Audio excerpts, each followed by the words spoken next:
Eh bien salut à toutes et à tous, c'est Noïs et aujourd'hui on va parler des cartes graphiques, on va répondre à plusieurs questions à propos de ces dernières et c'est le sujet de l'actu numéro 3.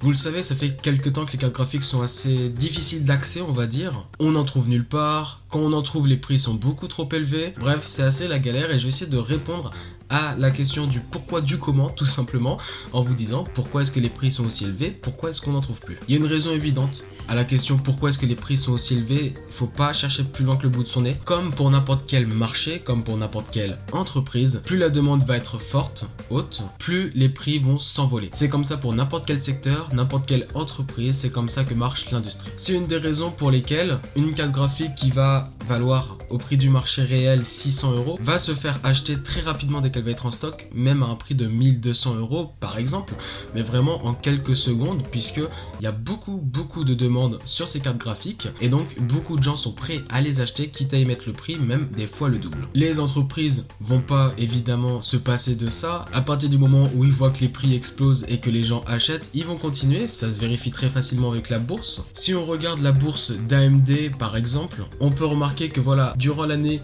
2021, il y a eu une très forte augmentation, c'est quand même assez hallucinant. Si on regarde au cours de ces 5 dernières années, on voit l'ascension par rapport à 2018-2019, on voit que ça avait commencé en 2020 et que 2021 ça a vraiment été extraordinaire pour eux, ces entreprises s'en sortent très bien. Et bien entendu c'est la même chose avec Nvidia, on voit que jusqu'à 2015 ça ne bougeait pas, puis 2018 petite ascension, ça redescend et on entre dans l'ère de 2020, ça augmente et 2021 des gros pics sont atteints. Et quand des entreprises comme celle qu'on vient de voir fonctionnent en bourse, c'est dû au fait qu'il y ait beaucoup d'achats de leurs produits et donc que les actionnaires s'intéressent évidemment à ces entreprises, donc pour eux on se fait pas de doute, ça fonctionne très bien. Maintenant on va essayer de voir quelques points de pourquoi est-ce que les cartes graphiques sont de plus en plus dures à trouver, pourquoi est-ce qu'il n'y a jamais de stock. On va voir ça en 3 points différents. Tout d'abord on va commencer par des problèmes d'approvisionnement de matières premières, ce qu'on appelle une pénurie tout simplement. Ces matières premières sont de plus en plus difficiles à posséder et donc forcément ça va freiner la production des cartes graphiques, mais pas que. Il y a d'autres composants qui sont touchés, je pense aux processeurs, je pense aux cartes mères évidemment, donc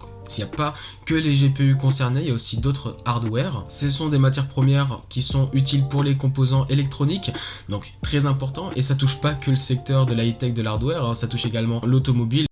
Et ça touche aussi les consoles, nouvelle génération, PS5, Xbox Series X. Donc voilà, ça s'explique également par là, cette pénurie freine la production des cartes graphiques, et vu que la demande est très haute par rapport à ces dernières années, forcément que c'est compliqué pour eux de sortir les cartes graphiques en temps et en heure voulu. Alors du coup, la question ça va être pourquoi est-ce que la demande est plus haute qu'avant. Bien sûr, le jeu vidéo se démocratise de plus en plus, et c'est le cas depuis ces dernières années vraiment. Donc plus de gens jouent, plus de gens veulent des PC, plus de cartes graphiques sont vendues. Jusqu'ici, rien d'anormal, je pense que les entreprises sont assez intelligentes pour gérer leur stock en sachant ces données-là. Il y a quand même 2 facteurs qui ont joué dans cette augmentation des demandes. On va parler dans un premier temps de la crypto-monnaie. Pour ceux qui savent pas ce que c'est la crypto-monnaie, c'est très chiant à décrire, mes termes diraient que c'est de la finance décentralisée, mais si tu sais même pas ce que c'est la crypto-monnaie, est-ce que tu vas comprendre ça? Voici une explication de ce qu'est la crypto-monnaie plus simple. Et donc faut savoir que ces gens minent de la crypto-monnaie avec des cartes graphiques. Pourquoi? Comment? À quoi ça sert? Tout simplement, pour miner une crypto-monnaie, on va prendre en exemple l'Ethereum qui est extrêmement miné avec les cartes graphiques. Comment on mine de l'Ethereum? Tout simplement, donc les gens qui minent de la crypto-monnaie ont besoin de quelque chose en réseau qui va permettre de miner, donc de faire des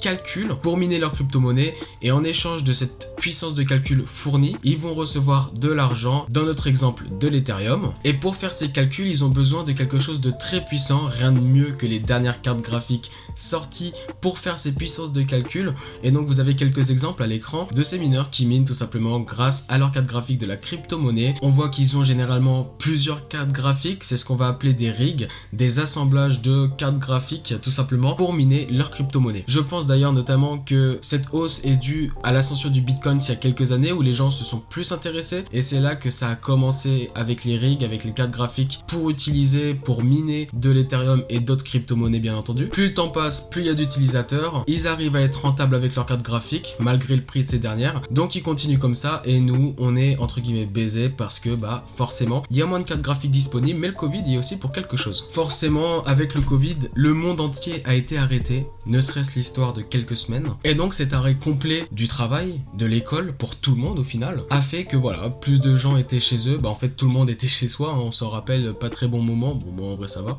c'était cool, et donc évidemment, il y a des gens qui ont pas de PC, ou bien des gens qui voulaient rejouer à des jeux vidéo mais qui avaient un PC obsolète, et bah forcément ça a créé une beaucoup plus forte demande que d'habitude, puisque là la terre entière s'est arrêtée, et donc énormément de gens avaient besoin de PC pour pouvoir jouer, ou bien de cartes graphiques pour leur ordinateur fixe s'ils s'occupent de monter leur ordinateur, et donc forcément avec la pénurie, avec la crypto-monnaie, cette forte demande qui s'ajoute en plus de tout ça, fait que voilà, on se retrouve à l'heure actuelle qu'avec des ruptures de stock, c'est très difficile d'avoir accès à des cartes graphiques à des prix raisonnables. Les constructeurs disaient que peut-être qu'à partir de juin, juillet 2021, ça commencerait à s'arranger, c'est pas du tout le cas. Maintenant, ils espèrent un retour à la normale pour l'année 2023, je pense qu'on espère tous un retour à la normale pour l'année 2023, c'est compliqué d'acheter des cartes graphiques aussi chères au prix qu'ils les vendent, qui sont vraiment extrêmement supérieurs à la valeur réelle de leurs produits. On espère un retour à la normale très prochainement. Cet Actube change un petit peu d'habitude, c'est vrai que ce format d'Actube est sorti la première fois il y a peut-être 1 an et demi, et j'essaye de refaire des épisodes de temps en temps, peut-être tous les mois, voire tous les 2 mois, tous les 3 mois, j'en sais rien, mais voilà, de parler de différents sujets, notamment qui touchent à la high-tech, parce que c'est un peu le sujet de la chaîne. Si vous avez des sujets que je pourrais pourquoi pas aborder, n'hésitez pas à le dire dans les commentaires. Si j'ai fait des erreurs, si j'ai zappé des trucs,